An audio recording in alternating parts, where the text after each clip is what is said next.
നമ്മൾ ഇന്ന് വേണ്ട പോകണമെന്ന് വെച്ചാൽ ദുബായിലോട്ട് വീണ്ടും ഒരു യാത്ര കേട്ടോ. അപ്പോൾ നിങ്ങൾ കരുതൊക്കെ പണിയും തേങ്ങയും കാര്യങ്ങളൊന്നും ഇയ്യാന്ന്. പണിയും തേങ്ങയും കാര്യങ്ങളെല്ലാം ഉണ്ട് കേട്ടോ. എന്തിനാ പോകണമെന്ന് നിങ്ങൾ കരുതും. നമ്മൾ ഡ്യൂട്ടിയും കാര്യങ്ങളൊക്കെ കഴിഞ്ഞതിന് ശേഷം 12 മണിക്കായിട്ട് ഇറങ്ങണത്. അപ്പോൾ കാക്കാനെ കൊണ്ടാക്കാൻ വേണ്ടി പോകണം ദുബായ് എയർപോർട്ടിലേക്ക്. കാക്ക ഉണ്ടാന്ന് ചോദിച്ചു. അപ്പം ഞാൻ സങ്കടപ്പെടുത്തണ്ട, അപ്പം തന്നെ ഉണ്ടെന്ന് പറഞ്ഞു. അപ്പം ബാബു ഉണ്ട്, കാക്കിയുണ്ട്, പിന്നെ നേരെ നമ്മളെ ഫറാനുണ്ട് കേട്ടോ. ഫറാൻ ഫസ്റ്റ് ടൈമാണ് ഇത് ദുബായ് കാണുന്നത്. അതിൻ്റെ എക്സൈറ്റ്മെൻറ്റിൽ ഇങ്ങനെ നോക്കിയിരിക്കുന്ന സമയം കൊണ്ട് നമ്മൾ ദുബായ് എയർപോർട്ടിൽ എത്തിയിട്ടാ.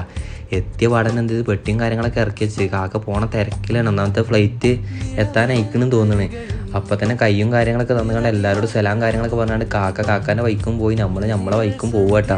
അങ്ങനെ പോയിക്കൊണ്ടിരിക്കുന്ന സമയത്ത് ബാബു പറഞ്ഞ് എൻ്റെ കുടുംബക്കാരനാരോ ഇവിടെ ഉണ്ട്, ജുബൈറ ബീച്ചിൻ്റെ അവിടെ എന്തോ ഉണ്ട് എന്ന് പറഞ്ഞേ, കഫ്തീരിയയിൽ. അപ്പം എന്ത് ചെയ്ത് നമ്മൾ നേരാണ്ട് വെച്ച് കുടിച്ച്. നമ്മളെ ചെക്കന് ഫസ്റ്റ് ടൈമാണ് ദുബായ് ഇങ്ങനെ കണ്ട എക്സൈറ്റഡിൽ ഇങ്ങനെ ഉണ്ടല്ലോ. ഒരു സൈഡിലേക്ക് നോക്കിയിട്ടുണ്ടല്ലോ ദുബായ് മ്യൂസിയം, ഒരു സൈഡിലേക്ക് നോക്കിയപ്പോൾ ബിൽഡിങ് ചെക്കനാകെ നെട്ടിക്കണം കേട്ടോ. ആകെ ജഗ പോകാൻ നമ്മളെന്ത് ചെയ്ത് സ്പോട്ടിലേക്ക് ലൊക്കേഷൻ ഇട്ടാണ് ഇങ്ങനെ പോയിക്കൊണ്ടിരിക്കണം കേട്ടോ.